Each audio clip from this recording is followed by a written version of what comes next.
negara yang sangat kaya akan sumber daya alam dan sumber daya manusia. Indonesia memiliki beragam kekayaan alam seperti mineral, hutan, dan kekayaan laut. Tambang emas, tembaga, dan nikel tersebar berbagai pulau. Sementara hutan tropisnya menyediakan kayu, rempah-rempah, dan keanekaragaman hayati yang tinggi. Lautan Indonesia, salah satu wilayah dengan terumbu karang terluas di dunia, menyimpan potensi perikanan yang melimpah. Sumber daya manusia Indonesia juga sangat beragam dan dinamis dengan populasi lebih dari 280 juta orang. Indonesia memiliki tenaga kerja yang besar dan beragam, mencakup berbagai latar belakang pendidikan dan keterampilan. Masyarakat Indonesia dikenal sebagai semangat kerja yang tinggi dan kreatif yang mumpuni terutama di sektor industri kreatif, pertanian, dan teknologi.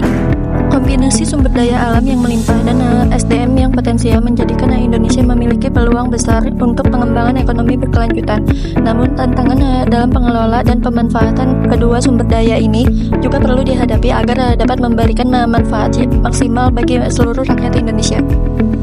Indonesia juga dikenal sebagai negara yang memiliki keberagaman budaya, agama, dan ras. Hal itu yang menjadikan Indonesia menggunakan Pancasila sebagai ideologinya. Hal itu menjadikan bangsa Indonesia bangga mempunyai ideologi berupa Pancasila dengan alasan dapat mempersatukan bangsa. Sila pertama, ketuhanan yang Maha Esa, menekankan kepercayaan kepada Tuhan dan pengakuan atas keberagaman agama. Ideal ini mendorong toleransi dan saling menghormati antar umat beragama.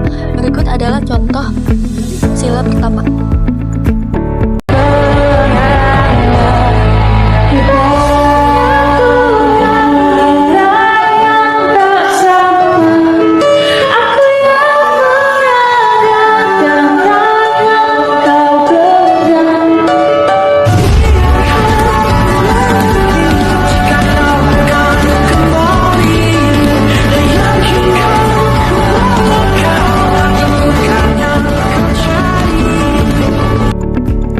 Kedua, kemanusiaan yang adil dan beradab, menggarisbawahi pentingnya penghormatan terhadap hak asasi manusia dan nilai-nilai kemanusiaan. Ideal ini menuntut perlakuan adil dan manusiawi terhadap semua orang.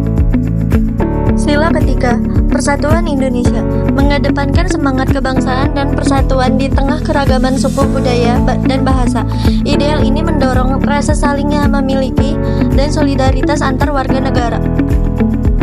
Sila keempat, kerakyatan yang dipimpin oleh hikmat kebijaksanaan dalam permusyawaratan perwakilan, menekankan pentingnya musyawarah dalam pengambilan keputusan dan representasi rakyat.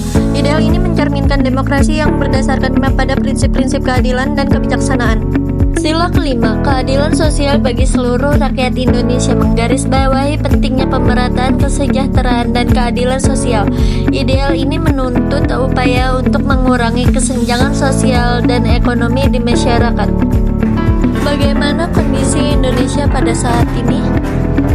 Kondisi Indonesia saat ini mencakup berbagai aspek baik positif maupun tantangan dari ekonomi, sosial, politik, dan lingkungan. Di bidang ekonomi, Indonesia menunjukkan pertumbuhan ekonomi yang stabil meskipun menghadapi dampak dari pandemi COVID-19 atau COVID-19. Sektor digital dan ekonomi kreatif semakin berkembang, tetapi masih ada tantangan dalam pemerataan pembangunan. Di bidang sosial, masyarakat Indonesia semakin sadar akan pentingnya pendidikan dan kesehatan, namun masih ada isu ketimpangan sosial dan kemiskinan di beberapa daerah. Stabilitas politik relatif terjaga meskipun tantangan dalam hal transparansi dan integritas pemerintahan masih ada. Partisipasi politik masyarakat juga meningkat. Indonesia memiliki tantangan serius terkait deforestasi, polusi, dan perubahan iklim. Upaya perlindungan lingkungan semakin penting di tengah tekanan pembangunan.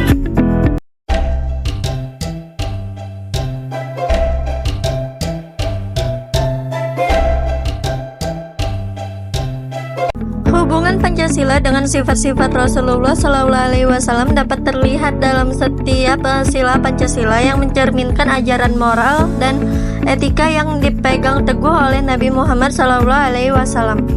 Rasulullah SAW sangat menjunjung tinggi keesaan Allah dan mengajarkan tauhid. Hal ini selaras dengan sila pertama yang mengakui adanya Tuhan yang Maha Esa sebagai dasar kehidupan. Rasulullah SAW menunjukkan ketakwaan yang mengajarkan umatnya untuk beribadah dan mendekatkan diri kepada Allah Subhanahu wa Ta'ala. Rasulullah memiliki sifat kasih sayang, keadilan, dan menghargai kemanusiaan. Beliau memperlakukan semua orang dengan adil, tidak memandang perbedaan suku, ras, maupun status sosial. Ini sejalan dengan sila kedua yang mengajarkan untuk bersikap adil dan menghormati kemanusiaan. Rasulullah SAW selalu mengedepankan persatuan dan ukhuwah persaudaraan. Dalam dakwahnya, beliau menyatukan umat yang awalnya terpecah belah menjadi satu komunitas yang solid. Sifat beliau ini sesuai dengan sila ketiga yang mengutamakan persatuan dalam keberagaman di Indonesia. Rasul sering mengadakan musyawarah dengan para sahabatnya untuk membuat keputusan. Beliau mendengarkan pendapat orang lain dan memberikan kesempatan kepada mereka yang berbicara. Prinsip ini sesuai dengan sila keempat yang menjunjung tinggi nilai musyawarah dan kebijaksanaan. Rasulullah SAW selalu berusaha mewujudkan keadilan sosial di masyarakat. Beliau sangat peduli terhadap kaum miskin dan kaum lemah, memastikan kesejahteraan sosial bagi semua orang. Ini sejalan dengan sila kelima yang menekankan keadilan sosial untuk semua masyarakat. Sebagai mahasiswa aktif, sangatlah penting untuk memahami dan mengamalkan Pancasila, menjadi agen perubahan yang menerapkan nilai-nilai Pancasila dalam kehidupan sehari-hari. Berpartisipasi aktif dalam kegiatan sosial dan politik untuk membangun masyarakat yang lebih baik. Mengembangkan diri melalui pendidikan dan pelatihan untuk menjadi sumber daya manusia yang berkualitas. Yang terakhir, menjaga lingkungan, berperan dalam menjaga kelestarian alam dan mempromosikan berkelanjutannya.